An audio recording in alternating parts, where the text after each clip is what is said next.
Bom dia, bem-vindos ao segundo webinar do Wastes in Motion. Este é um projeto dinamizado pelo CVR, o Centro para a Valorização de Resíduos, que tem os apoios do Compete 2030 e do Portugal 2030 e é cofinanciado pela União Europeia. Vamos explorar hoje o tema Pontes para o Futuro, Ciência, Indústria e Sociedade na Gestão de Resíduos. O objetivo é compreender como a investigação académica se traduz em soluções reais de mercado, de modo a promover uma gestão de resíduos mais eficiente e sustentável.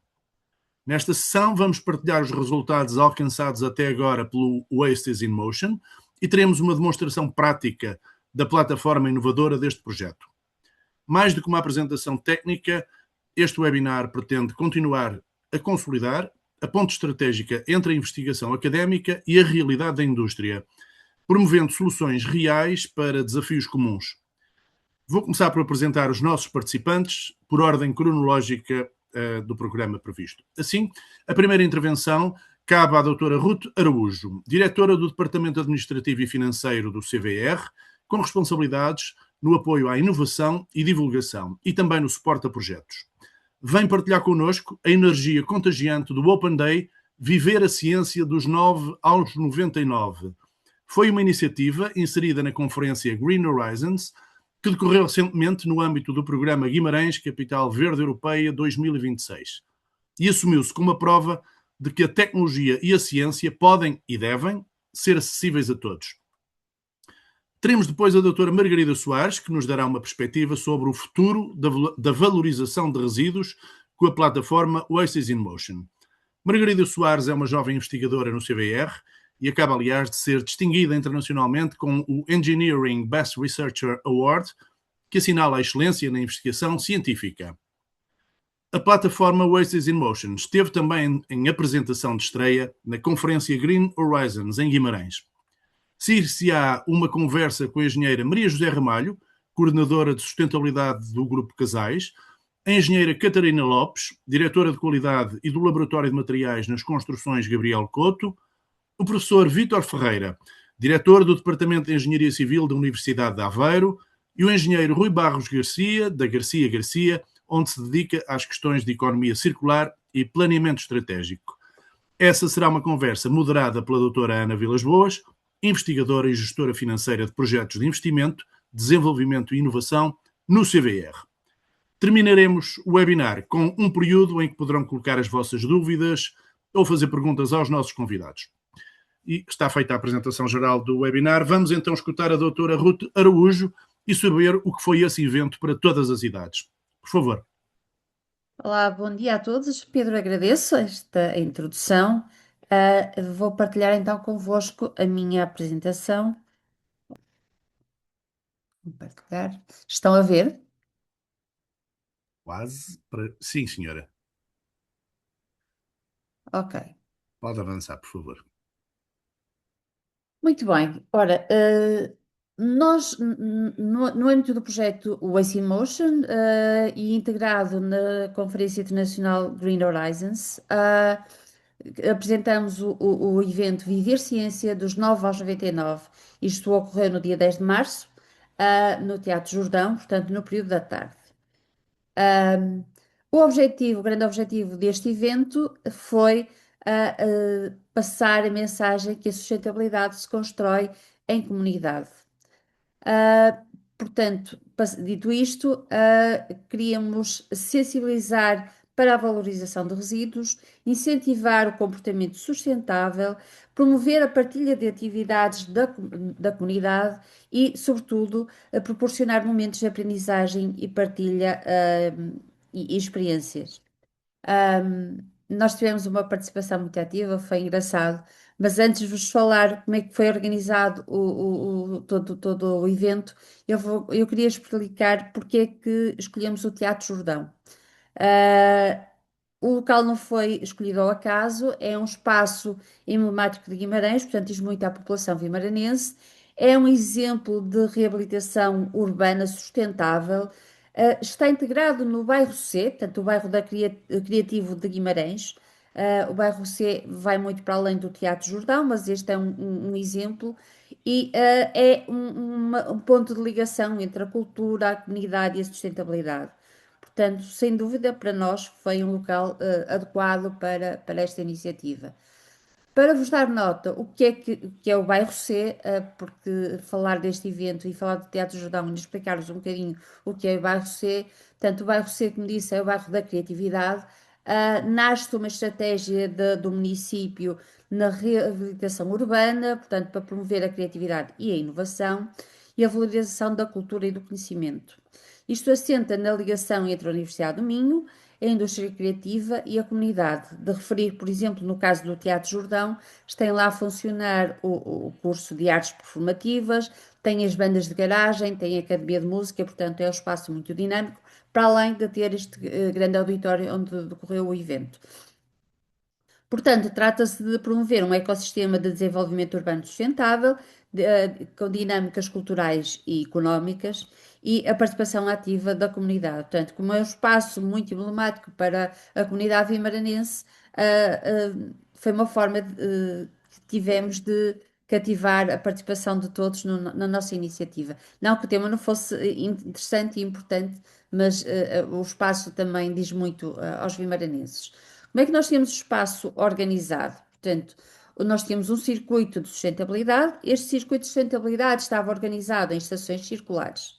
De um lado, queríamos promover a inovação de serviços de sustentabilidade e, portanto, aí tivemos a participação do CVR, do PIEP, o Laboratório da Paisagem e demos igualmente um espaço ao Guimarães 26, Capital Verde Europeia, pelo seu trabalho que tem desenvolvido. Portanto, o objetivo foi dar visibilidade aos projetos e iniciativas que promovem a economia circular e entidades que têm desenvolvimento de soluções inovadoras para a sustentabilidade. Portanto, isto na parte mais da tecnologia. Depois quisemos dar visibilidade às tradições, à comunidade e à experiência local. Portanto, nesse sentido, convidamos a oficina, onde tivemos o bordado de Guimarães e a arte do barro. Tivemos também o projeto A2 com a Cristina Vilarinho, portanto, com a pintura de azulejo. Tivemos a Escola Profissional do AVE, que apresentou design têxtil e com técnicas de sustentabilidade. E a Profitecla, através de uma mesa sensorial, portanto, a Profitecla e o Cor Tangerina, onde estava o chefe Álvaro Diniz Mendes e alunos da Escola Profitecla, portanto, nos apresentou uma mesa sensorial. Neste espaço, demonstrou-se que os produtos locais são sempre uma boa opção e que, com um bocadinho de criatividade, se fazem trabalhos excelentes. Como nós, no âmbito do Green Horizons, servimos refeições e servimos o coffee break, há sempre refeições que sobram, porque estamos sempre a contar com o número de pessoas que depois há sempre algumas falhas e não quisemos promover o desperdício alimentar. Portanto, convidamos o ReFood e no final do evento distribuímos as refeições que ficaram ao ReFood. A participação do ReFood foi igualmente importante no sentido de mostrar à comunidade que é importante combater o desperdício alimentar e que dessa forma podemos apoiar as famílias distribuindo alimentos. Portanto, esse foi um grande a mensagem que quisemos passar, ou seja, com um pequeno gesto podemos gerar um grande impacto, combater o desperdício alimentar e promover a sustentabilidade e a solidariedade. Dos 9 aos 99, portanto, gerações unidas pela sustentabilidade, foi isso que quisemos demonstrar. Portanto, nós tivemos neste evento o Centro Social de São Pedro de Azorém, onde senhoras já de alguma idade, foi engraçado que as senhoras normalmente é que se disponibilizam para este tipo de iniciativas. Estiveram presentes, estiveram a pintar, tivemos a Escola Profissional Profitec lá com a mesa sensorial e, portanto, depois estiveram a visitar também os outros espaços. Tivemos a Escola Secundária do AVE, que nos trouxe alunos da Erasmus, de Itália, que ficaram muito encantados com a iniciativa. Tivemos a escola secundária de Caldas de Vizela, que também estiveram lá com alunos da Erasmus. Portanto, não só os alunos da própria escola, como alunos que estavam em intercâmbio educacional e cultural. E depois tivemos alunos de outras escolas, professores, técnicos especialistas, a própria comunidade local. Portanto, quando há um evento deste, aparece sempre alguém interessado e ainda bem. E depois, claro, todos os parceiros institucionais e as entidades que de alguma forma participaram no evento da manhã e quiseram também ter mais uma oportunidade de conhecer estas experiências. Qual a importância de eventos desta natureza? Na minha ótica, é grande. Portanto, nós conseguimos o envolvimento de diferentes gerações do setor da comunidade, conseguimos promover a economia circular de forma bastante ativa, conseguimos sensibilizar as pessoas dos 9 aos 99, portanto, não há uma idade para ter boas práticas ao nível de sustentabilidade, a valorização do saber local, da inovação, da criatividade e o reforço de redes e parcerias no território. Portanto, esta iniciativa, sim, foi do CVR, no âmbito do projeto Waste in Motion, mas conseguimos envolver outras entidades, como a Oficina, o Projeto A2, a Cor Tangerina e as escolas. Portanto, essas redes são bastante importantes para nós sensibilizarmos e divulgarmos esta temática. Portanto, peço desculpa, nós conseguimos assim aproximar a sustentabilidade das pessoas, transformar o conhecimento em ação, incentivando a mudança e os comportamentos, criar impacto ambiental e social positivo. Peço desculpa. Agora partilhar só algumas imagens da nossa iniciativa, portanto, as senhoras do barro, desculpem, do azulejo a pintar, muito entusiasmadas. Tivemos então a seguir a mesa sensorial com alunos interessados. Eu peço desculpa, não vos trouxe muitas fotografias, mas dá para ver que ao fundo temos o barro e o bordado de Guimarães, a Margarida a apresentar a sua plataforma Waste in Motion. Não, para não ser muito extenso, estas fotografias foram divulgadas no âmbito do evento, mas podemos depois partilhar, se houver interesse, posteriormente, a iniciativa. Por último, a sustentabilidade é um compromisso coletivo, portanto, convém reter que a sustentabilidade constrói-se em conjunto, através da ligação entre comunidade, educação e inovação, reforçando o compromisso do CVR com a economia circular, a educação ambiental e o desenvolvimento sustentável. Obrigada pela vossa apresentação, pela vossa atenção. Eu peço desculpa, provavelmente fui muito rápida, Pedro. Fiquei, Foi ótimo. mas acho que vos permito assim ficar também com algum tempo. Mas estou aberta, se quiserem colocar alguma questão, disponha. Agradeço-lhe duplamente pelo poder de síntese que realmente respeitou, mas pela apresentação, porque realmente poderíamos pensar que era uma pequena iniciativa inserida no projeto Aces in Motion, mas esta iniciativa que nos apresentou agora é realmente uma prova. Aliás, acabou de elencar as diferentes vantagens e os objetivos alcançados, e é a prova de que a curiosidade tecnológica e suscitar a curiosidade tecnológica, que não é tão difícil quanto isso, mas é em si um motor de mudança, e o facto de permitir unir as gerações no fundo, em prol de um futuro mais circular, é só por si algo tremendamente positivo, não é? E portanto é mais um fator a ter em conta neste futuro que andamos a desenhar e de que vamos continuar a falar. Eu acho que temos de fazer mais iniciativas do género, Sem porque dúvida, sem o dúvida. envolvimento das pessoas é motivador. Sem dúvida. Nós vamos, obviamente, temos que avançar, vamos aproveitar os minutos que nos deu de vantagem, mas vamos continuar a falar do futuro, que já está a chegar, através precisamente da plataforma que já referiu, a plataforma do Wastes in Motion, e que eu creio que vários dos participantes deste webinar já terão tido a ocasião de espreitar. Doutora Margarida Soares, quer-nos falar então do futuro da valorização de resíduos com a plataforma Wastes in Motion, por favor? Bom dia a todos. Vou começar por partilhar aqui o meu ecrã e dizer que vou tomar o tempo da Ruth aviso. A apresentação que quer fazer. Acho que já Agora está. sim, está a carregar, sim, senhora. Aí está. Ok. Pronto, eu vou fazer uma apresentação breve da plataforma. Começar por fazer uma pergunta para todos refletirem na vossa empresa. Qual é hoje o maior desafio na parte da gestão ou valorização de resíduos? Qual é o maior problema?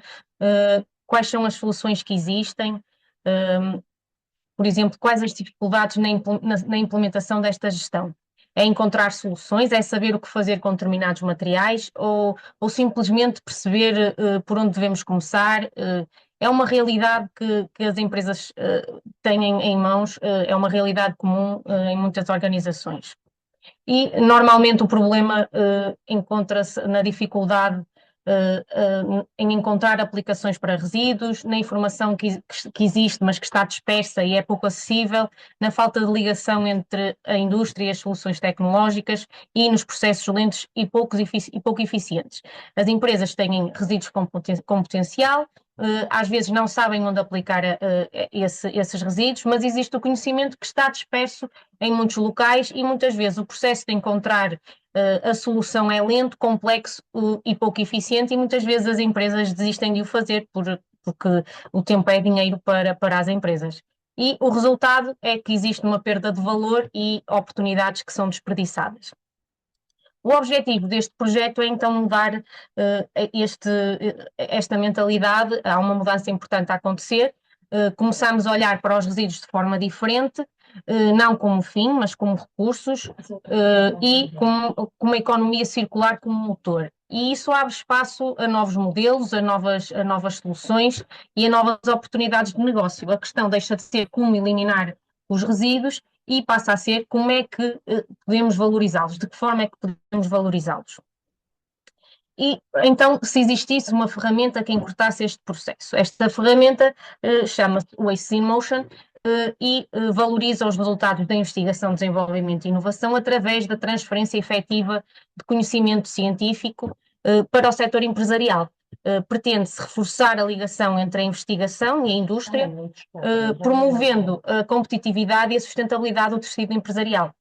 Procura, basicamente, aproximar estes dois mundos, que ainda estão demasiado distantes, a investigação por um lado, a indústria pelo outro, e falo através desta ferramenta que é a plataforma Waste in Motion. Eu aqui sublinhei a parte da estruturação do conhecimento, ela funciona como a tradução científica e a formação entre estes dois setores.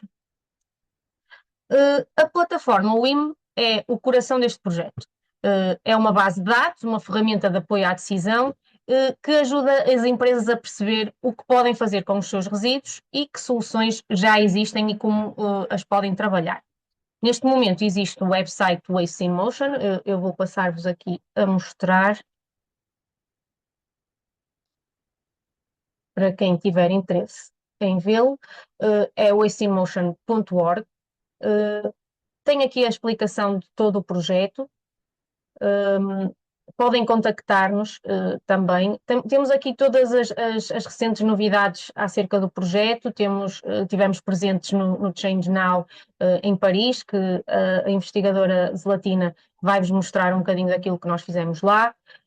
Todas as publicações científicas também estão aqui incluídas. Aqui o evento Novo aos 99. Temos aqui também a abertura do próprio projeto. Depois temos legislação que é aplicada à aplicação de resíduos na indústria. Temos aqui os parceiros atuais neste momento, mas que estamos sempre abertos a novos parceiros. E podem subscrever a nossa newsletter quando quiserem. Deixem-me só tirar esta parte para continuar a apresentação. Pronto, já estão a ver a apresentação, não já? Acredito que sim. Sim, sim, estamos a ver. Exato. Okay. Pronto. Passando para a parte da plataforma, a plataforma foi feita baseada e passa a redundância numa base de dados de matchmaking entre a indústria agroalimentar e o setor da construção, onde foram analisados vários artigos científicos e incluídos nesta base de dados a própria cultura estudada, a parte do resíduo aplicada no material, a percentagem ideal de incorporação, a caracterização do resíduo foi utilizada, as principais conclusões, propriedades mecânicas, propriedades físicas e o rácio resíduo-cultura, bem como o link onde está localizado este artigo. Esta é a nossa plataforma e podemos testá-la muito rapidamente, dando, por exemplo, uma empresa que produz resíduos de, por exemplo, as uvas, por exemplo.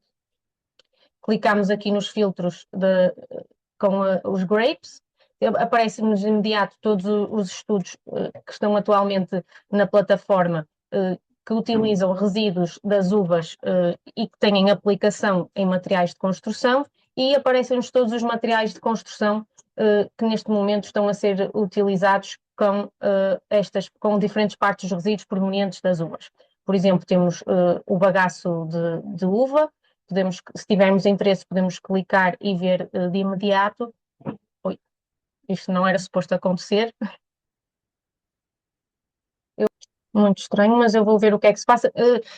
Ao clicar neste olho, quando nós temos interesse neste material ou neste resíduo, aparecem-nos as principais conclusões do artigo. Conseguimos ver logo a caracterização do resíduo, a percentagem ideal de incorporação, o rácio do resíduo cultura, para percebermos se existe potencial pela quantidade para a aplicação em materiais de construção.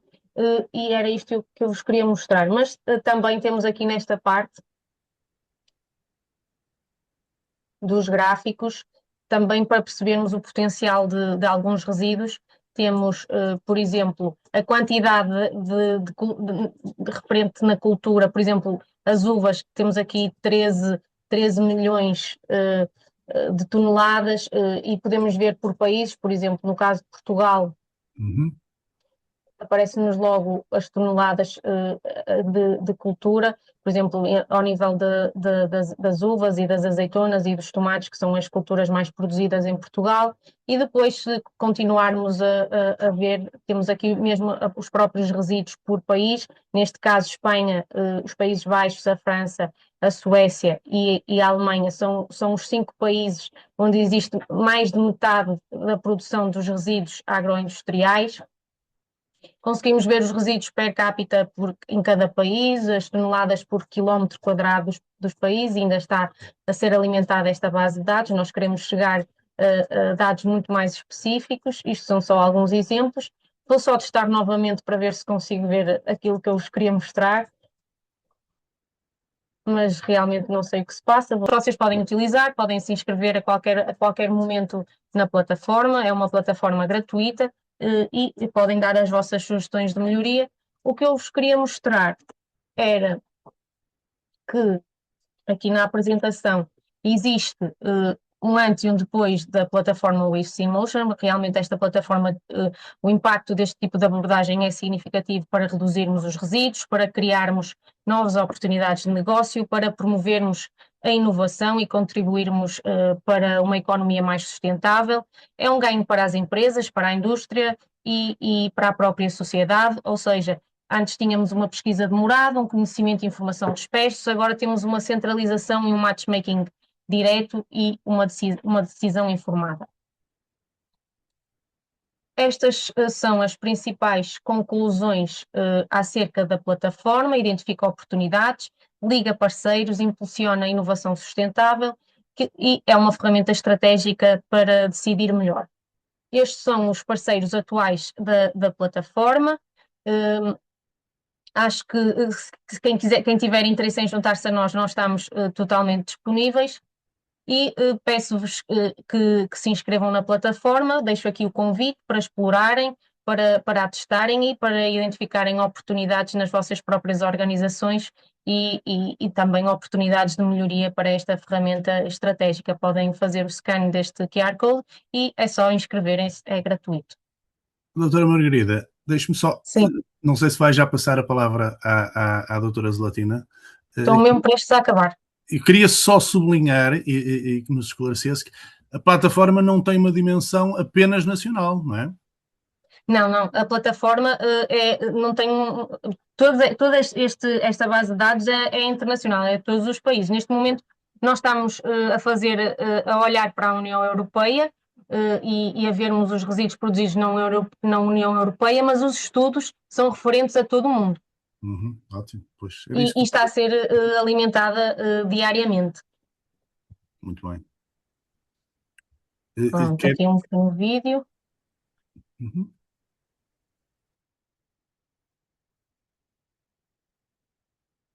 Queria agradecer-vos a vossa atenção.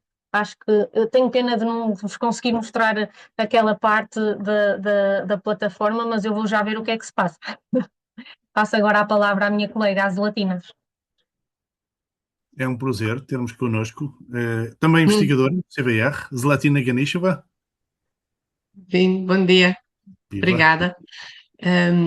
Vou partilhar também no meu ecrã. Já está a ser partilhado, certo? Sim. Ok.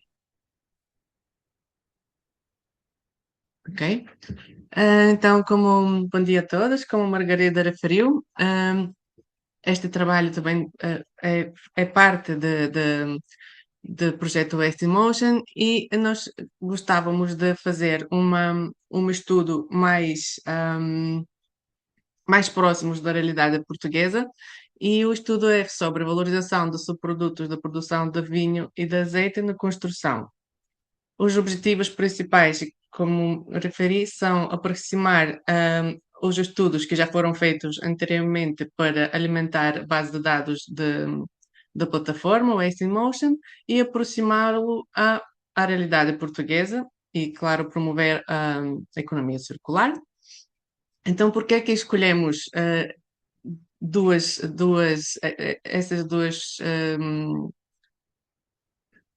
essas duas áreas de estudo?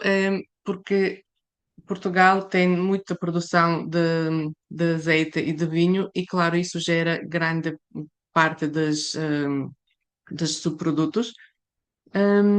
Por exemplo, os subprodutos gerados na produção de vinho são 20% e 30%, quer dizer, os restos que fica depois de produzir vinho é 20% e 30%, e que inclui as podas, o bagaço, as boras, e os subprodutos gerados na produção de azeite são ainda mais, são 80%, que inclui o bagaço e as águas residuais. E produção de azeite e de vinho tem uma importância muito grande no país, não só económico, mas também territorial. Então, temos duas indústrias, construção civil, de um lado, que consome cerca de 30% dos recursos naturais e gera até 40% dos resíduos globais. E indústria agroalimentar, só na parte do processamento representa cerca de 10 a 15% dos resíduos gerados. Se calcularmos isso a toda a cadeia alimentar, essa percentagem aumentará para até 20 a 30%. Então, neste sentido, temos duas indústrias que geram grandes volumes de subproduto. No entanto, se usamos a economia circular, conseguiríamos fazer duas indústrias mais sustentáveis. Por exemplo, até agora, os subprodutos agroalimentares podem ser usados para nutracêuticos, para alimentos, e por que não usá-los para fazermos novos materiais e sendo esses novos materiais para a construção civil? Nesse sentido, teríamos uma matéria que normalmente é gerada e que é descartada, muitas vezes não devidamente, ou queimada, ou deixada simplesmente nos campos, podia ter uma nova função e poderia servir e dar-lhe uma nova vida. e, nesse sentido, se calhar, muito provavelmente, vai gerar novas oportunidades económicas e também eh, vai, promove a sustentabilidade e é muito melhor para o ambiente. Então, nesse sentido, quisemos verificar como estes dois subprodutos da produção da vinha e do azeite poderiam ser usados para produzir novos materiais para a construção civil. E o que é que queríamos ver?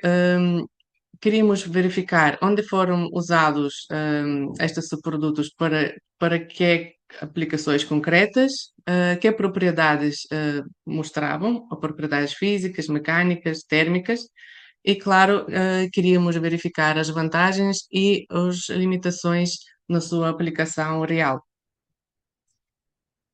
Pelos estudos, reparamos que os subprodutos foram utilizados principalmente em três grupos principais de materiais, que são materiais de isolamento, em tijolos, betões e argamassas.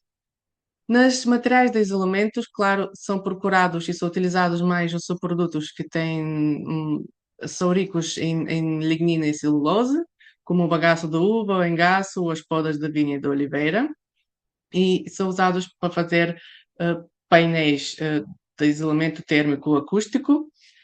As vantagens eram que os novos produzidos materiais tinham um melhor isolamento térmico e redução consecutivamente do consumo energético. No entanto, tinham uma sensibilidade à umidade e pouca resistência de crescimento microbiológico. No entanto, tive muito bons resultados, uma vez que, por exemplo, as podas de vinho se assemelham muito à madeira e nos estudos foram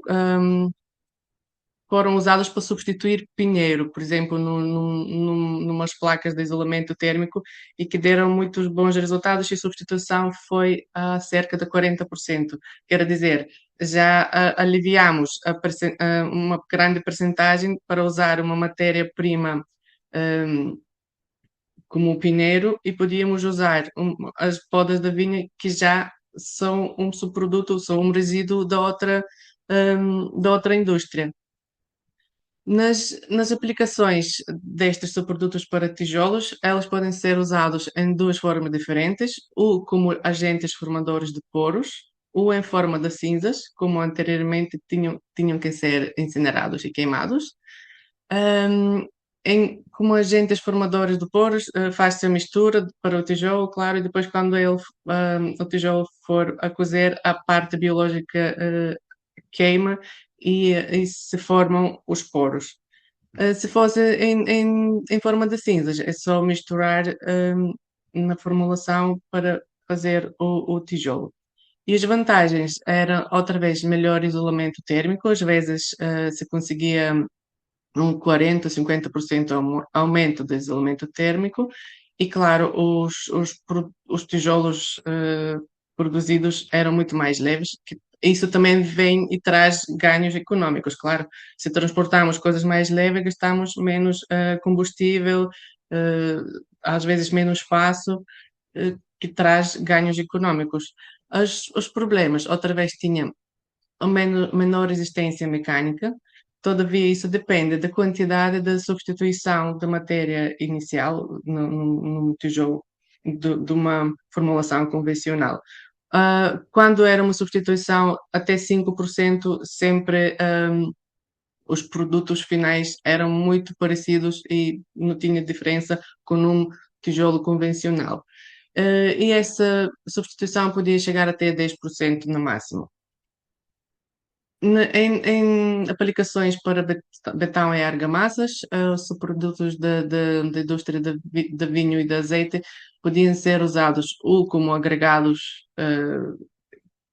tal e qual, por exemplo, o caroço da azeitona era muitas vezes usado como agregado nas argamassas, ou como cimento, outra vez, anteriormente o subproduto devia ser queimado para formar cinza e essa cinza era usada como substituto de cimento.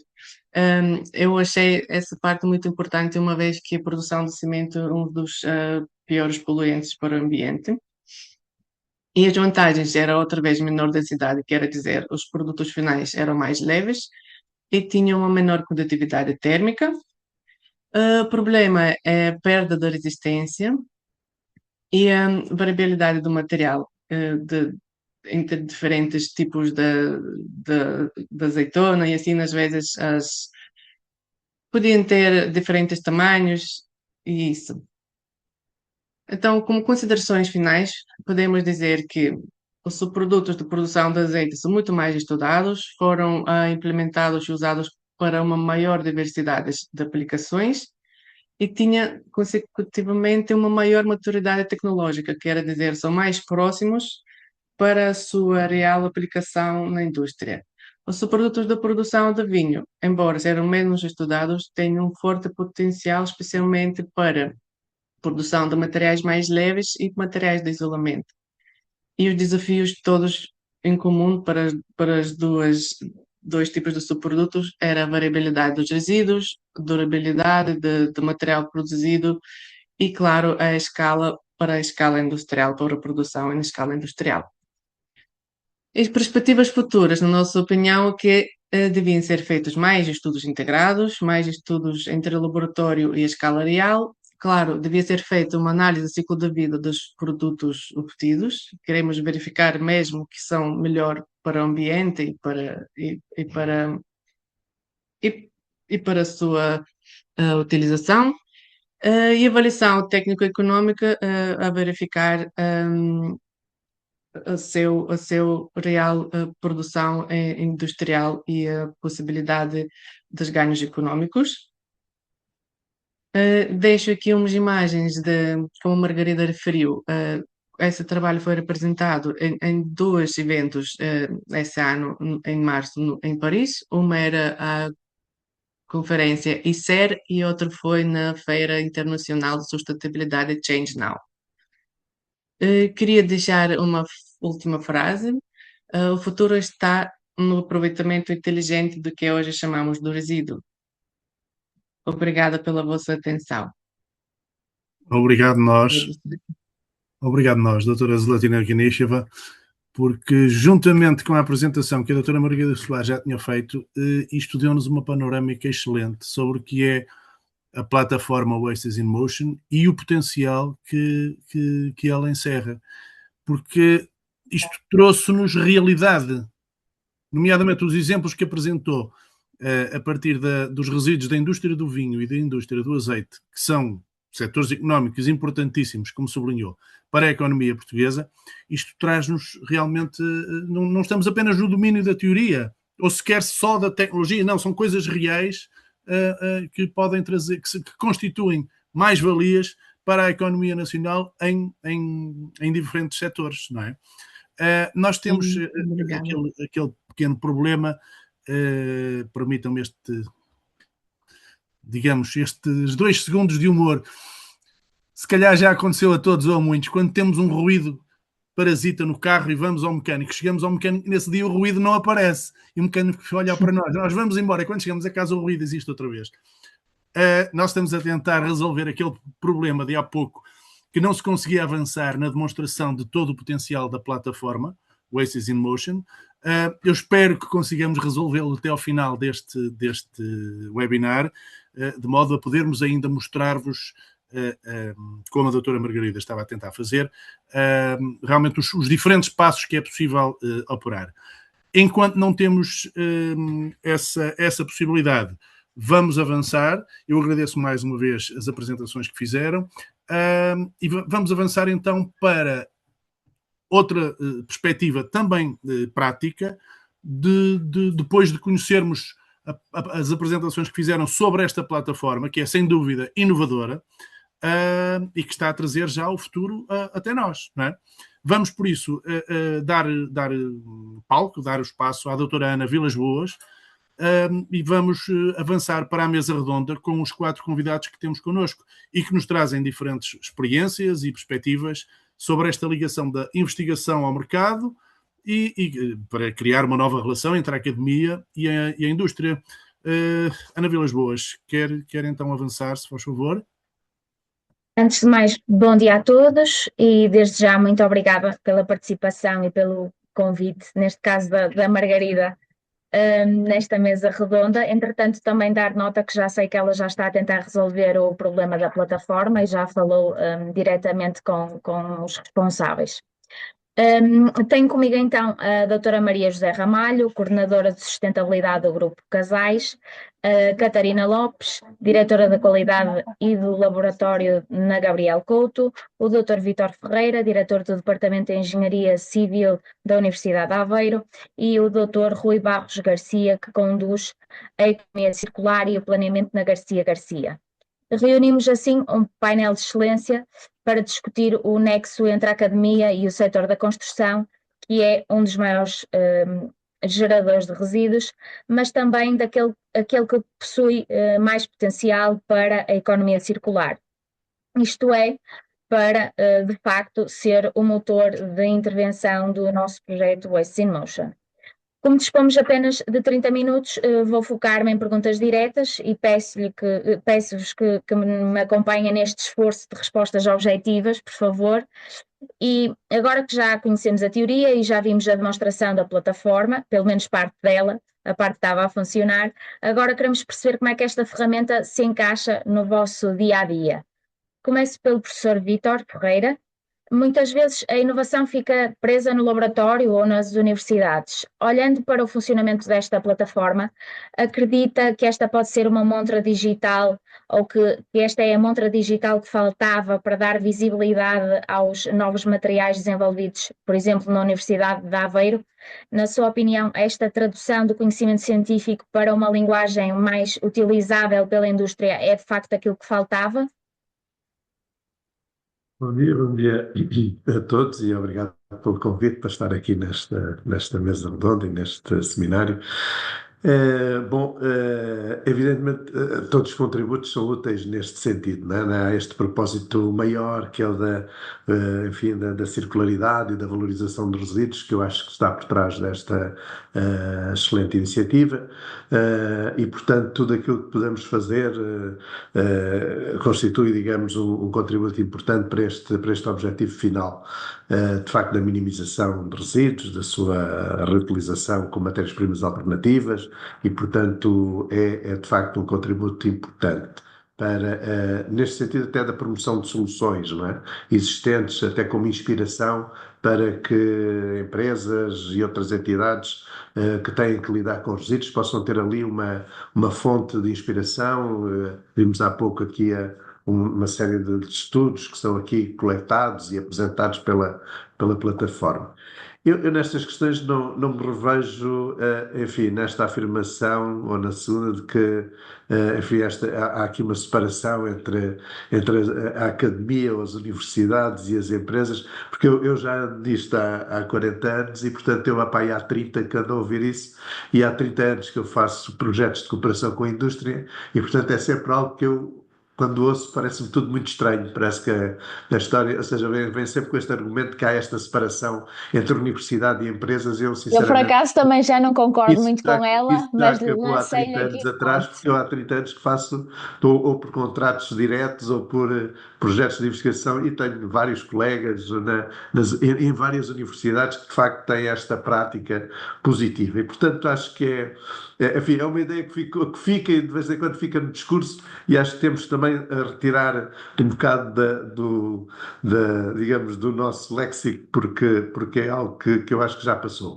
No entanto, há aquilo que referiu ao princípio, há uma, digamos, às vezes há uma retenção do conhecimento, porque ele é gerado, e há um processo de transferência que tem o seu tempo, e, portanto, ou seja, aquela aparente retenção do conhecimento, às vezes tem a ver com outros fatores, que não é, digamos, uma clausura do conhecimento na academia, mas antes um processo natural de passagem e de transformação desse conhecimento em algo que as empresas consigam valorizar economicamente, não é? Porque aqui todas estas transformações estão sujeitas, evidentemente, à questão da competitividade, e, portanto, quando é muito importante que a empresa entenda que entrar por aquele caminho de valorização lhe vai trazer um ganho competitivo face aos pares no mercado. E, portanto, estas questões da retenção muitas vezes têm a ver com o estado de maturidade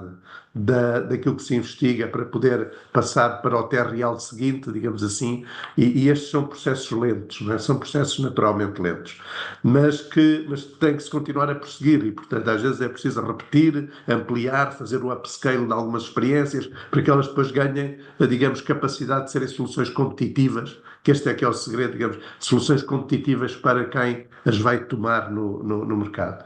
E, portanto, de qualquer forma, acho que é importante este tipo de plataformas pela visibilidade que trazem, pelo facto de abrirem a quem está na indústria e a quem está nas universidades, nos centros de investigação, enfim, nos centros tecnológicos, esta capacidade em centros como o CVR, o Centro de Valorização de Resíduos, que têm esta capacidade de olhar para os estudos e permitir dar mais um passo no sentido da concretização deste objetivo maior que é ter, de facto, uma maior circularidade. Até porque isto digamos, um permanente in motion, não é? Usando não só os resíduos, mas o conhecimento é algo que está constantemente em movimento, porque nós vamos tendo. Eu faço investigação em valorização de resíduos para aí há 30 anos e vamos tendo sempre alterações de resíduos, alteração de matérias-primas, alteração dos processos industriais e das tecnologias utilizadas. Se repararmos em 30 anos o que é que mudou produzir às vezes um cerâmico, o que é que mudou, quer dizer, há mudanças tecnológicas desde os processos, enfim, dos vários processos ou subprocessos industriais e que faz a forma como construímos, olhando agora mais para a construção, que também é um processo de fabricação, não é? E, portanto, desse ponto de vista, esta alteração permanente, que é a evolução tecnológica, comandada pela evolução tecnológica, ou até por, às vezes por necessidades de mercado, inexistência de matérias-primas, resíduos que desaparecem ou outros que aparecem, faz com que a investigação tenha que ser permanente, tenha que ser uma investigação em cooperação com a indústria, ou seja, com o utilizador final, não é? Portanto, esta plataforma que vai noticiando e reportando aquilo que de novo vai acontecendo é sempre algo que eu vejo como um contributo muito positivo.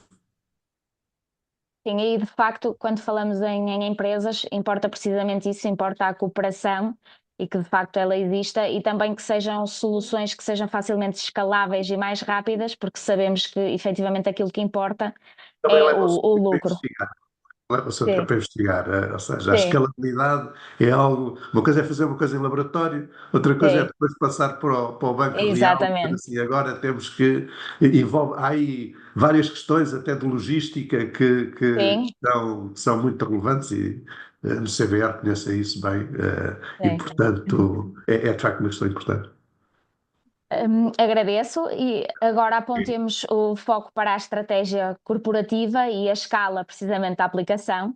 A engenheira Maria José Ramalho, para uma empresa com a dimensão da Casais, a gestão de dados é crítica e a tomada de decisão depende muito de dados fiáveis.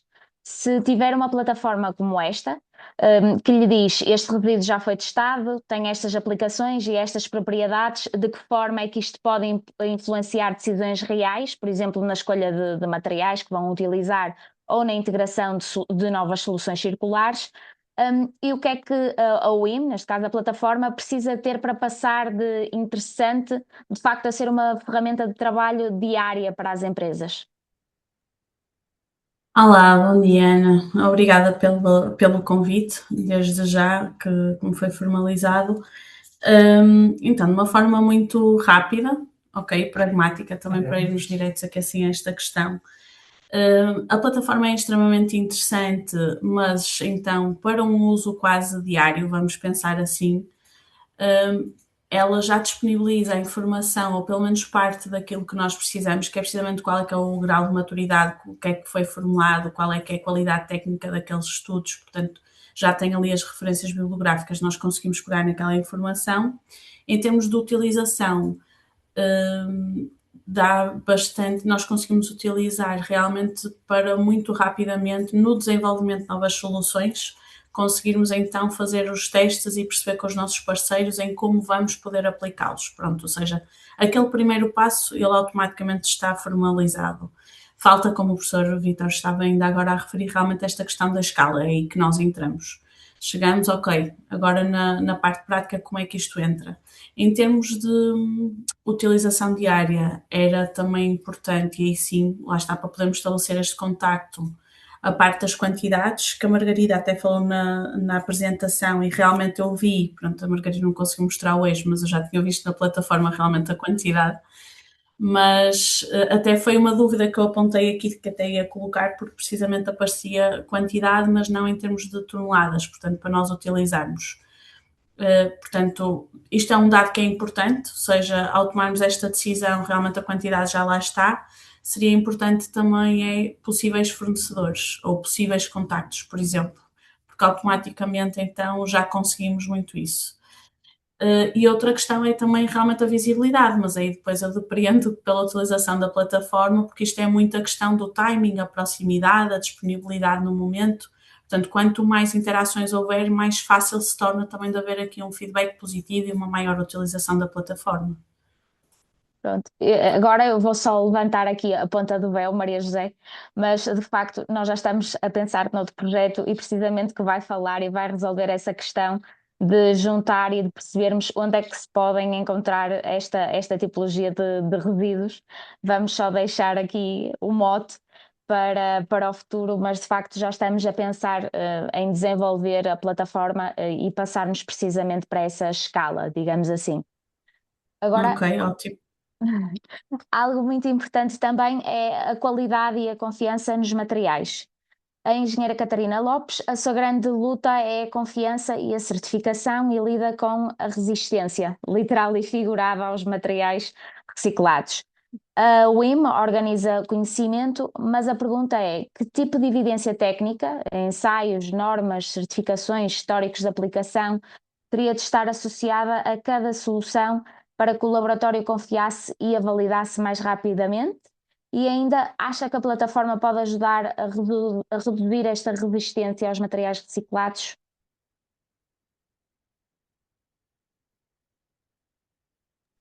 Antes de mais, agradecer o convite para participar neste webinar e para integrar esta mesa redonda. É um privilégio poder representar a Gabriel Couto nesta discussão sobre a valorização dos resíduos e a ligação entre a investigação e a prática, não é? Nomeadamente de obra. Eu acho que este tipo de iniciativa é muito importante para quem está no terreno, porque aproxima de facto, também reforça esta aproximação da indústria e à academia, dá-nos acesso a conhecimento técnico estruturado e abre espaço também para pensar em soluções mais circulares de forma concreta. Indo então aqui à resposta à sua pergunta, de facto, para nós, confiança significa evidência técnica, não é? Rastreável.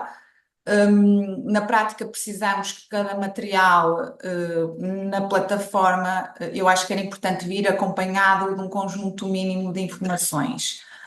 Posso estar a falar de ensaios realizados segundo as normas reconhecidas, por exemplo, relativamente às resistências mecânicas, durabilidades e outras, sempre com a referência explícita às normas aplicáveis. Por exemplo, as normas europeias, que são aqui as aplicáveis em Portugal, outras as ISO, no STM, mas acho que era importante ter a referência das normas. E também o enquadramento normativo e regulamentar, em que tipos de aplicações o material pode ser usado. Por exemplo, quando eu falo nos pavimentos, em que camadas e com que limitações. Também a parte do parecer técnico ou certificação, não é? Nós, quando utilizamos aqui materiais na área da construção, temos as declarações de desempenho, não é? Onde elas especificam as características dos materiais. E acho que esses produtos podiam ter essas declarações de desempenho ou outros certificados ou avaliações técnicas que pudessem ser emitidas por entidades competentes. Quase que para validar a utilização do material. Exatamente, exatamente. E o histórico da aplicação, se houve em obra, não é? Casos reais, por exemplo, com a indicação de contexto, o tempo de utilização, o desempenho observado, também acho que podia ser uma mais-valia. Quando esta informação está acessível e organizada, nós conseguimos acelerar muito mais o processo na análise do laboratório, porque não estamos a partir do zero. E sim, a plataforma pode ajudar a reduzir a resistência aos materiais reciclados que existem por parte dos nossos donos de obra, principalmente, porque nós funcionamos com os nossos donos de obra, os nossos clientes. E deixa de ser só um argumento de sustentabilidade e passava a ser uma solução com prova técnica, suportada em dados, normas e casos reais. Exatamente. Agora, também não podemos deixar de falar sobre planeamento estratégico e economia circular, que andam cada vez mais de mãos dadas e são pensadas muito antes da obra começar. Engenheiro Rui Barros Garcia, na prática, a economia circular começa muito antes da obra, começa no projeto. Se a plataforma evoluir para algo mais do que uma base de dados, por exemplo, permitir antecipar a disponibilidade de resíduos ou as tendências de uso, como é que isso poderia influenciar o desenho de projetos e a integração de soluções circulares? Pode ser esta a ferramenta que faltava para tornar a circularidade mais previsível? Sim, olá Ana, obrigado aqui pelo convite, e correndo o risco de repetir o que as minhas colegas disseram, a indústria da construção é muito pouco circular. Estamos a falar de 2% de circularidade. O Cluster Portuguese Circularity ambiciona chegar aos 5%, sendo que a legislação portuguesa para as obras públicas, não para as obras privadas, para as obras públicas, tem como meta que pelo menos 10% dos materiais tenham algum teor de material Sim, reciclado. pelo menos já vai obrigando nos concursos a que demonstrem que efetivamente vão utilizar esses materiais, sim. Mas o algum teor, pronto, é aqui um alçapão legal inteligente. Mas passando à frente, para um projetista e para um empreiteiro, a questão da qualidade é crítica, porque há a questão da garantia de qualidade e que depois, se houver chatices, nós somos chamados, como é óbvio.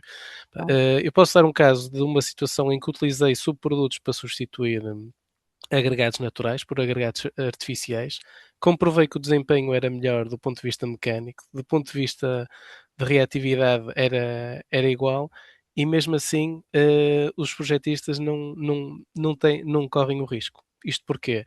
Porque há uma transferência do risco do produtor de material para quem o aplica em obra. E isto é uma grande limitação que temos, ou seja, passamos parte do risco. Ou há empresas que correm o risco e fazem alguns pilotos, e estas três que estão aqui já assumem esse risco e tentam fazer isso, mas neste momento é sempre a uma escala limitada, portanto há sempre essa questão do conservadorismo. Se houver as declarações de subproduto e marcação CE, idealmente marcação CE, como a colega, a Catarina, falava, já desbloqueava aqui um bocadinho a situação. Depois falamos a quantidade de materiais. Uma obra de construção leva à vontade 10% desse material. E se fosse direto, porque um edifício atualmente ainda é muito pesado. Portanto, saber as quantidades nesse aspecto é muito relevante, mas olhando aqui para o diagrama da economia circular que a Ellen MacArthur Foundation apresenta, nós temos a parte biológica e a artificial, ou seja, nós estamos a valorizar um resíduo da agricultura para um valor quase no menor para a construção. E a construção, infelizmente, tem um valor muito baixo. Com 8 euros compra-se uma tonelada de agregados, e se formos à caixa à farmácia, compramos uma caixa de Benuron. Portanto, há aqui uma diferença muito grande em termos das indústrias. Portanto, aqui acho que há essa mais-valia do downcycling para materiais técnicos, e são quase sempre remetidos para materiais de enchimento, para materiais de revestimento, mas cosmético, não revestimento técnico, que é uma limitação. E agora uma que vocês chamaram e bem a atenção, a questão das cinzas. E com o fim das cinzas volantes das nossas centrais de combustíveis fósseis, efetivamente a queima de biomassa pode ser uma via para ter aqui uma descarbonização do setor, no cimento principalmente, e vai haver essa procura. Relativamente à previsibilidade, a economia circular não deixa de ser economia. É preciso dar dinheiro, portanto, nesse aspecto, temos a questão do valor informacional que vocês já o têm, a fidelização do cliente, que eu acho que uma solução como Marketplace vai ter, e acho que o Waste in Motion é um bom exemplo. E depois temos a questão da redução da dependência da extração da matéria-prima virgem, mas mesmo aí há a questão de alguns lobbies que se instalam e de algum conservadorismo que é preciso vencer. E como não deixaria de ser óbvio o valor ambiental, não é? Estamos a falar de, ao reutilizar o material por cada tonelada de CO2 que poupamos, em ETS, indiretamente, poupamos 70 euros a tonelada. Portanto, há aqui muitas coisas que podem ser feitas e esta conjugação direta do material para a pegada ainda não é feita. Portanto, sintetizando, seria esse o meu contributo, Ana. Muito obrigada. Agora vamos avançar para uma segunda ronda desta mesa redonda virtual e vamos ser ainda mais pragmáticos. A Waste in Motion quer ser uma ferramenta viva e em constante evolução. E agora tenho uma pergunta transversal a todos e podemos ir pela ordem das intervenções anteriores. Se pudessem acrescentar uma funcionalidade essencial à plataforma para que as vossas equipas usassem diretamente, qual seria? Pode ser algo como alertas de localização, integração com softwares de projeto ou de obra, um cálculo automático do impacto ambiental ou um benchmarking de materiais. O que é que tornaria a plataforma indispensável? Se calhar começamos pelo professor Vítor.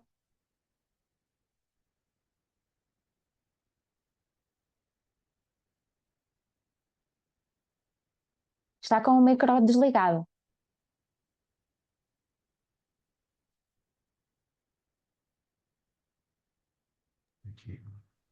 Agora sim.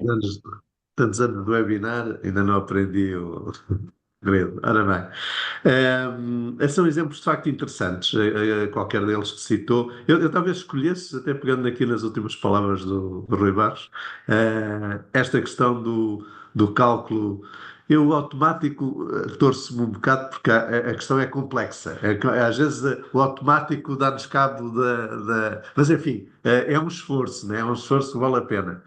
Porque eu percebo a intenção facilitadora que o automático traz, mas às vezes também nos traz algumas complicações. Mas esta questão do cálculo do impacto ambiental, nomeadamente, e olharmos mais especificamente aquilo que o Rui estava a referir, esta questão da valorização, da redução da pegada carbónica, é de facto algo que pode vir a dar aqui um estímulo interessante, não é? Porque nós, até por razões que têm a ver, e olhando agora para a questão da construção, com esta nova diretiva energética nova, quer dizer, a reformulação da diretiva energética, que já vem no início dos anos 2000, mas que foi agora renovada, reformulada e que está neste momento até 2028 a ser transposta para os regulamentos nacionais, não é?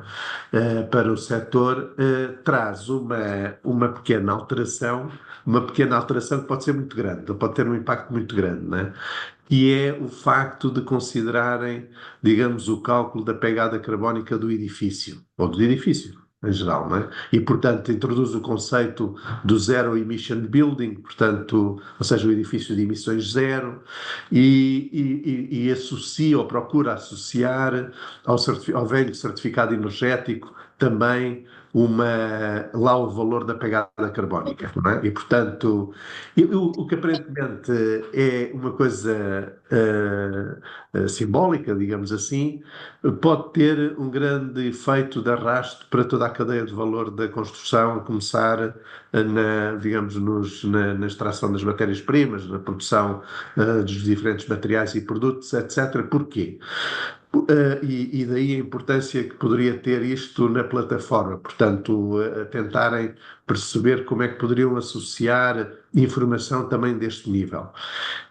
ou seja, relativamente à pegada carbónica presente nos diferentes produtos e materiais que depois os projetistas vão utilizá-los na concepção dos edifícios, e para eles chegarem ao fim e terem a pegada carbónica calculada, precisam de saber, do ponto de vista do carbono incorporado nos diferentes materiais e produtos, somado ao carbono operacional, portanto aquilo que o edifício é em termos do seu desempenho ao longo do seu ciclo de vida, é preciso terem esta componente do carbono incorporado. E, portanto, quando se fala em carbono incorporado, ou a pegada carbónica, digamos, que vem, digamos, nos materiais e produtos que são utilizados, nos diferentes materiais e produtos, hoje existe uma indicação por esta nova diretiva de que se deve usar as normas associadas, por exemplo, à concepção e à elaboração das declarações ambientais de produto, que têm lá este valor. Mas nem todas as empresas têm, empresas de produção, portanto, de manufatura de materiais e produtos, têm declarações feitas. Portanto, há um caminho a fazer nos próximos 2 anos. Eu digo 2 anos porque estou a pensar em 2028.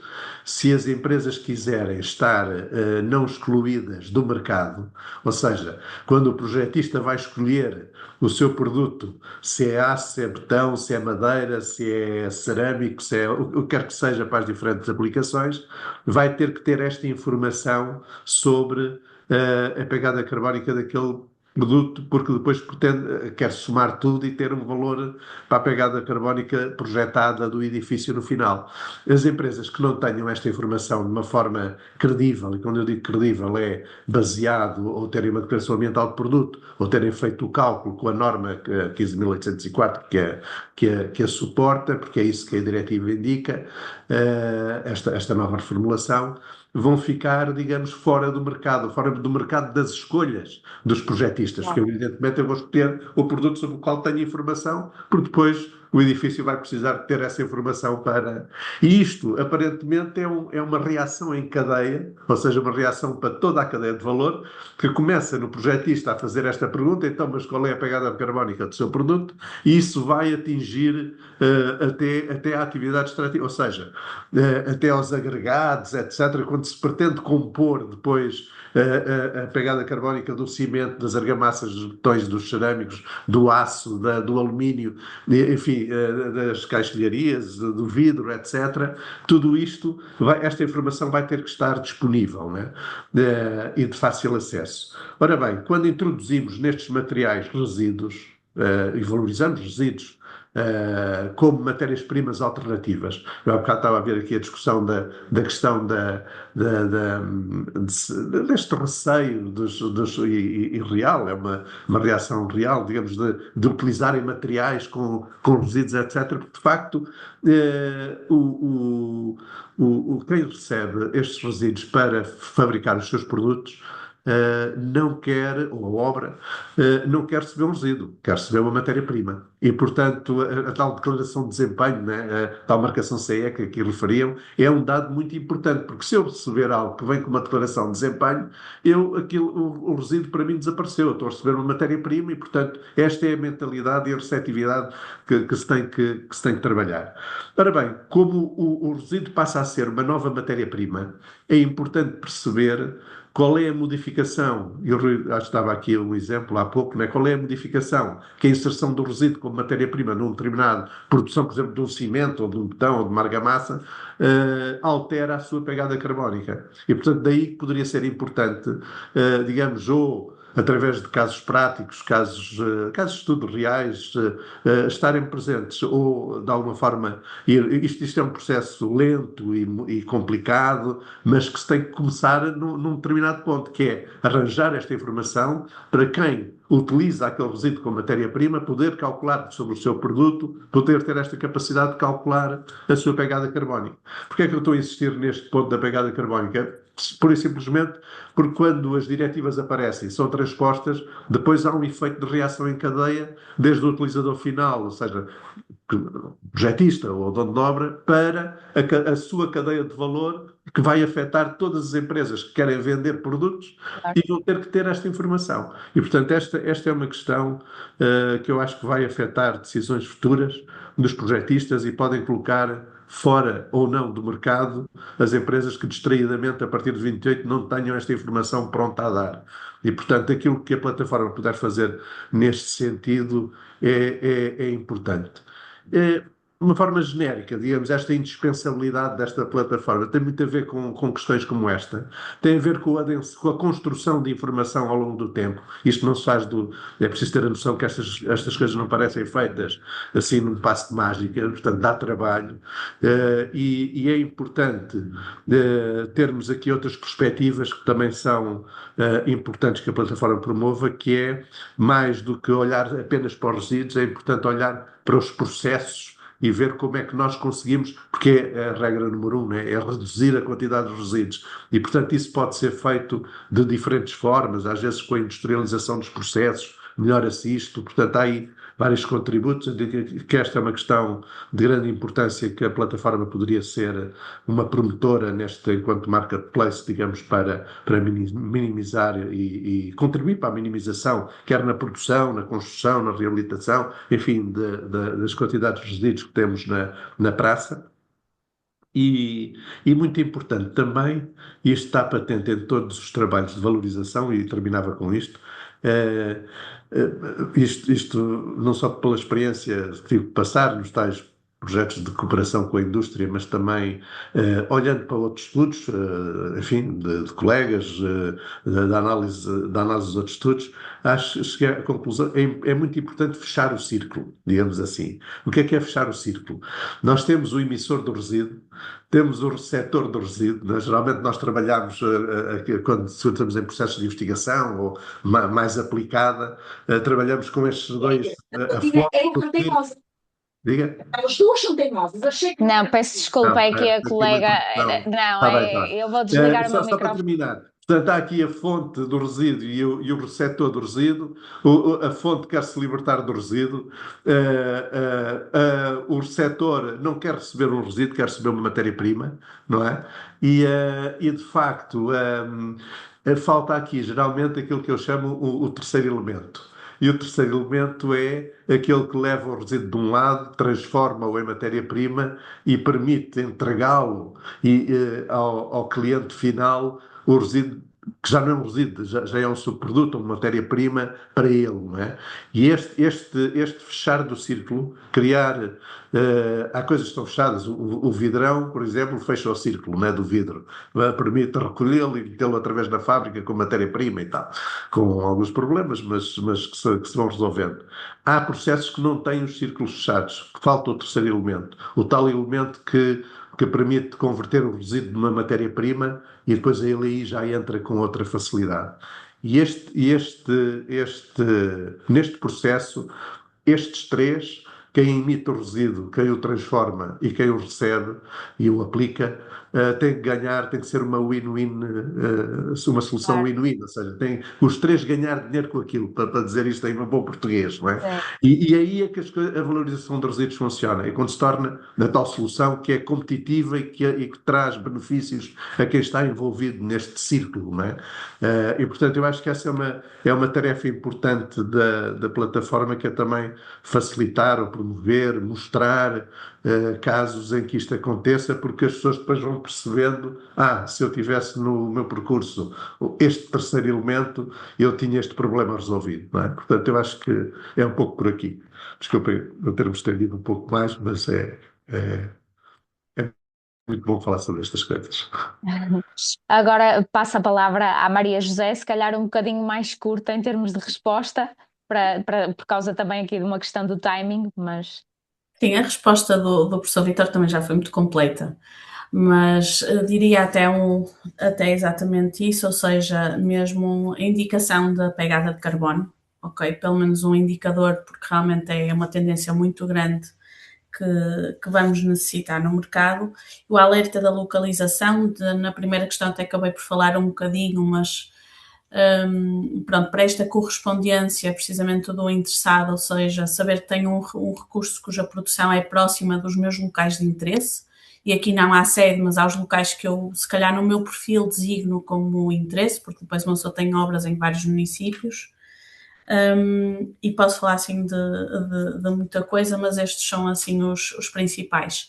A parte da declaração, como o professor Vítor também estava a falar e também a colega a Catarina Lopes também estava a falar da Gabriel Couto, que é esta parte da normalização. Era interessante já ter também esta informação, ou seja, quase um ciclo de evolução, portanto ter, ok, estas são as conclusões, mas ainda não entrou numa fase piloto, por exemplo, de teste, ou já tem até um fim de estatuto de resíduo pela Agência Portuguesa do Ambiente, ou até já existe um ensaio normalizado pelo LANEC e, portanto, já foi testado nesse sentido e cumpre com todos os requisitos.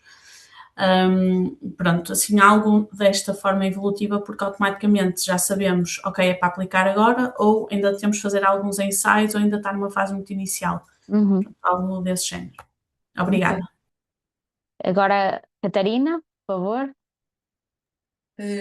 Os meus colegas já identificaram aqui, não é, vários pontos, mas eu então, rapidamente, do meu ponto de vista, para que a WIM até se tornasse, assim, verdadeiramente indispensável, se estiver ligado ao nosso fluxo real de trabalho, eu então destacava, por exemplo, se calhar posso estar a ser sonhadora, mas a integração com ferramentas de projeto, por exemplo, com o BIM ou software de planeamento, ou seja, sempre que um projetista definisse um tipo de material, a plataforma sugerir automaticamente alternativas com a incorporação de resíduos.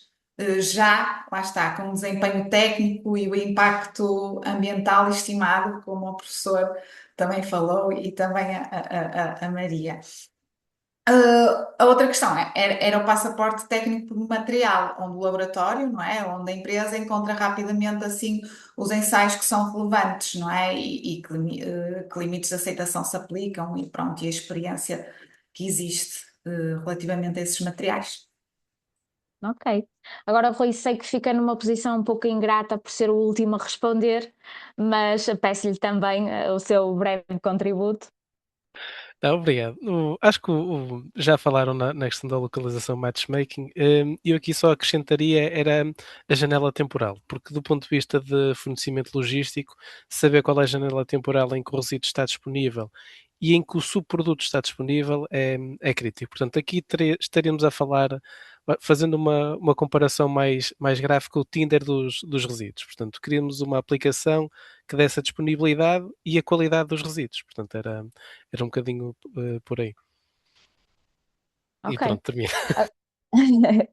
Agora peço desculpa, mas também para cumprirmos aqui o timing e ainda dar possibilidade de uma ronda de perguntas, vou encurtar e não vos vou amassar com mais questões. Agradeço a todos, agradeço a vossa partilha, o que nos permite tornar o webinar mais interessante e permitir esta parte prática e percebermos como é que efetivamente se aplicam as soluções em termos empresariais. Mas Pedro, temos de terminar, não é? É verdade, Ana. Mas vamos ter ainda tempo para uma surpresa, e antes dessa surpresa eu vou pedir só à Zlatina que foi colocada uma pergunta especificamente para ela. Eu admito que alguns participantes estejam a assistir. Eu já lhe pedi para responder, não sei se entretanto ela já o fez. Sim, alguns dos participantes poderão estar a fazê-lo através de telemóvel e não será tão fácil acederem à resposta. Se ela quiser responder, ou então, pelo menos, dar nota que a resposta foi colocada uma pergunta específica sobre os resíduos de azeite terem um maior potencial de integração em materiais de construção e a doutora Zlatina Kanisheva respondeu. Portanto, a pergunta foi colocada no chat do webinar e ela também respondeu aí de uma forma sintética, e que tal se deve à maior maturidade tecnológica, uma vez que existem mais estudos sobre a utilização de resíduos de produção de azeite em materiais de construção. Além disso, quando transformados em cinzas, estes resíduos apresentam composição rica em sílica e cálcio, podendo atuar como adições minerais com potencial pozolânico. E temos então, eu chamei-lhe de uma surpresa, mas pelo menos é um elemento bom, não é, Margarida? Conseguimos pôr a plataforma a funcionar e como estamos a respeitar o horário, vamos conseguir fazer aqui, ver então o potencial todo.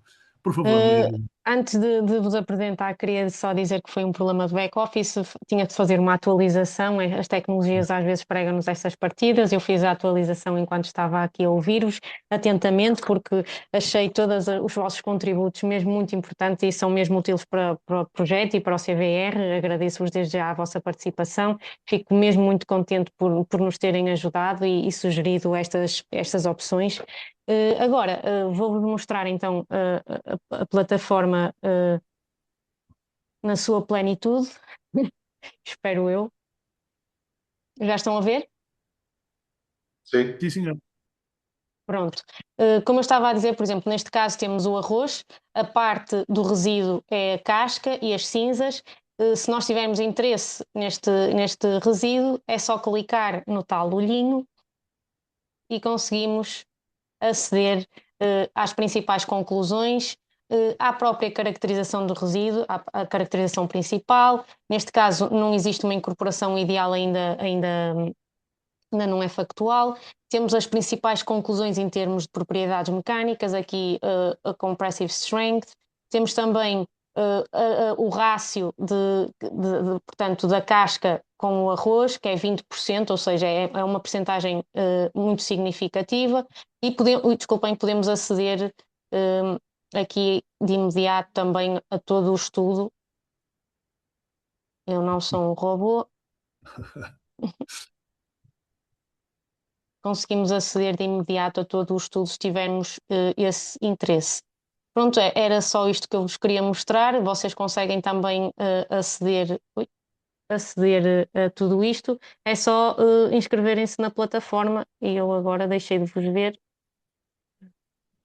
Vou interromper aqui a partilha. Se tiverem alguma dúvida, se tiverem alguma questão, nós estamos disponíveis para vos esclarecer e também se lembrarem de mais algumas sugestões, também estamos disponíveis para as acolher e agradeço mais uma vez a todos a vossa presença, está bem?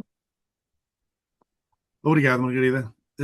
Eu creio poder dizer que este foi um excelente webinar. Tivemos contributos muito interessantes, importantes e interessantes, perspectivas diferentes, mas todas com um grande pendor prático. Percebemos o potencial da plataforma e as achegas que foram deixadas poderão também ajudar a enriquecer e a tornar mais efetivo o contributo da plataforma Wastes in Motion. Resta-me então agradecer a todos os participantes e também a quem assistiu. Este foi o segundo webinar do projeto Wastes in Motion, que o Centro para a Valorização de Resíduos, o CVR, dedicou ao tema Pontes para o Futuro, Ciência, Indústria e Sociedade na Gestão de Resíduos. Vemo-nos então no próximo webinar.